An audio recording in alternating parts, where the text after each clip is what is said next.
বিপদজনক অতি বিপদজনক নীৰৱ ভূমিকাত বন বিভাগ যিকোনো মুহূৰ্ততে ঘটিব পাৰে মহা বিপদ যাব পাৰে কাৰোবাৰ প্ৰাণ এডাল প্ৰকাণ্ড শুকান গছে থিয় দিছে মহাকাল ৰূপে যাৰ বাবে শুকান গছডালক লৈ তীব্ৰ উত্তেজনা হয় নলবাৰীত এডাল প্ৰকাণ্ড শুকান গছে পথচাৰীৰ বাবে হৈ পৰিছে ভাবুকি যিকোনো মুহূৰ্ততে ঘটিব পাৰে মহা অঘটন যাৰ বাবে পথচাৰীৰ লগতে সৰ্বসাধাৰণ ৰাইজ প্ৰতি মুহূৰ্ততে থাকিব লগা হৈছে দুশ্চিন্তাত পাৰ কৰিবলগীয়া হৈছে যন্ত্ৰণাদায়ক সময়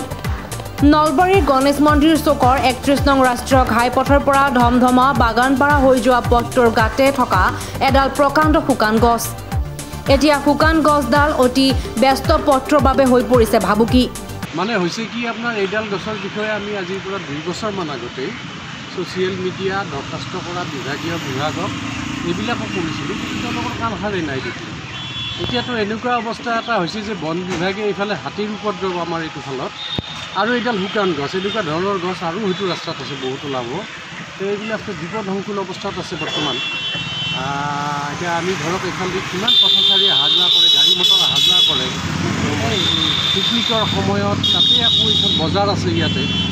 এনেকুৱাকৈ এডাল গছ ডিপাৰ্টমেণ্টে ৰাখিব নালাগিছিল আচলতে এইটো তেওঁলোকে কি কাৰণত কাণ সাৰ দিয়া নাই আমি ভাবি পোৱা নাই উক্ত পথটোৰে দৈনিক শ শ গাড়ী অহা যোৱা কৰাৰ লগতে শ শ পথচাৰীয়ে যাতায়াত কৰে উল্লেখযোগ্য যে গণেশ মন্দিৰৰ উক্ত চকত থকা এই পুৰণি গছডাল হঠাৎ শুকান হৈ পৰে ইতিমধ্যে গছডালৰ ঠাল ঠেঙুলি ভাঙিবলৈ আৰম্ভ কৰিছে বিষয়টো লক্ষ্য কৰি গণেশ মন্দিৰ চকৰ স্থানীয় ব্যৱসায়ী তথা ৰাইজে নলবাৰীৰ বন বিভাগক অৱগত কৰে কিন্তু আজিলৈকে বন বিভাগে একো এটা নকৰিলে এক প্ৰকাৰ বন বিভাগে নীৰৱ দৰ্শকৰ ভূমিকা পালন কৰা বুলি ৰাইজে অভিযোগ তুলিছে আজিলৈকে শুকান গছডালৰ তলৰে বিপদসংকুলভাৱে মানুহ অহা যোৱা কৰিব লগা হৈছে যিকোনো মুহূৰ্তত গছডাল ভাঙি অথবা উভালি পৰি মহা বিপদ সংঘটিত কৰিব পাৰে আপোনালোকে আবেদন জনাইছিল নেকি আমি আবেদনো জনাইছোঁ ইতিমধ্যে ছ'চিয়েল মিডিয়াতো আমি বহুবাৰ লেখা মেলা কৰিছোঁ তেওঁলোকেতো গুৰুত্ব প্ৰদান কৰা নাই শুকান গাছ নেকি একদম শুকান গাছ এইডালটো মানে খুব সহজতে বাগৰি পৰাৰ সম্ভাৱনা আছে যিকোনো মুহূৰ্তত বিপদ সংঘটিত হ'ব পাৰে বন বিভাগে গুৰুত্ব কিয় দিয়া নাই বা কি ভাবে আপোনালোকে বুজি নাপাওঁ এইটো মানে বুজিব নোৱাৰা সাঁথৰত দৰে হৈছে কি কাৰণত এইফালে হাতীও ওলাইছে আপোনালোকে জানে অলপ আগত গ'লে আপুনি দেখিব যোৱা ৰাতিও হাতীৰ উপদ্ৰৱ কৰিছে আমাৰ এই জেগাত মানে ধনতলা মৰিয়াডঙা আগ্ৰা এইবিলাক জেগাত যথেষ্ট উৎপাত কৰিছে